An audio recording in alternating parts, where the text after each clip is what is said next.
ମାନେ ଗୋଟିଏ ଫୋନ୍ ସାହାଯ୍ୟରେ ଦର୍ଶକ ବନ୍ଧୁ ଏଇଟା ଗୋଟେ ଆପଣଙ୍କୁ ରିଭିଲ୍ କରିବା ପାଇଁ ଗୋଟେ ଫୋନ୍ ସାହାଯ୍ୟରେ 50 ଲାख ଇନକମ୍। ମୁଁ ତ 50 ଲାକ୍ସ କରିଛି, ଲୋକ ଅଛନ୍ତି କରୋଡ଼ ଇନକମ୍ ଲୋକ ଇନକମ୍। ମୁଁ ତ ମାନେ 50 ଲାख ଶୁଣିକି ମୁଁ ଆଶ୍ଚର୍ଯ୍ୟ ହେଇଛି, ଗୋଟେ ଫୋନ୍ ସାହାଯ୍ୟରେ ଏତେ ବି ଇନକମ୍ ହୁଏ ବୋଲି ୟୁଟ୍ୟୁବ ମୁଁ କେବେ ବିଲିଭ୍ ବି କରିବି। ଏଇଟା ମେ ବି କେତେ ଜଣ ବିଲିଭ୍ କରିପାରିବେନି, ଏବେ ଆସି ଟ୍ରୋଲ୍ କରିବେ, ବେଟ୍ କମେଣ୍ଟ ଦେବେ, ଏଇଟା ମାନେ ପବନ ମାରୁଛି ଇଏ ସିଏ। ହଁ ପବନ କରୁଛି। ଆରେ ଭାଇ ଯିଏ ୟୁଟ୍ୟୁବର ହେଇଛି, ଯିଏ ଇନକମ୍ କରୁଛି, ସିଏ ଭଲ ଭାବରେ ଜାଣିଛି କେତେଟା ଇନକମ୍ ହେଉଛି।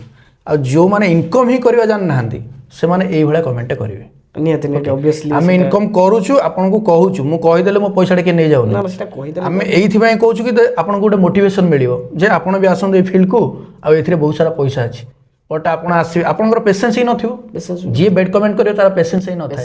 ସେ ଆସିବ 10-15 ଦିନ କରିଦେବ, ତାପରେ ଡାଉନ୍ ସରିଲା। ଭାଇ କନସିଷ୍ଟେନ୍ସି ଦରକାର ଏଥିରେ। ରେଗୁଲାର ତମେ ନ ଆକ୍ଟିଭ ରହିଲ, ଭିଡ଼ିଓ ନ ଅପଲୋଡ଼ କଲ, ଭ୍ୟୁଜ୍ ଫାଷ୍ଟ ତ ଆସିବନି। ମୋର କ'ଣ ଷ୍ଟାର୍ଟିଂରେ ଭ୍ୟୁ ଆସୁଥିଲା 200-100, ମୋ ନିଜ ଲୋକ ହିଁ 10-15 ଦେଖୁଥିଲେ। ଲାଇଭ୍ ଆସିଲେ 5 ଜଣ ମାତ୍ର ଦେଖୁଥିଲେ ସେତେବେଳେ। ମୁଁ ତ ମୋଟିଭେଟ୍ ହେଇକି ନିଜେ କରୁଥିଲି ନା।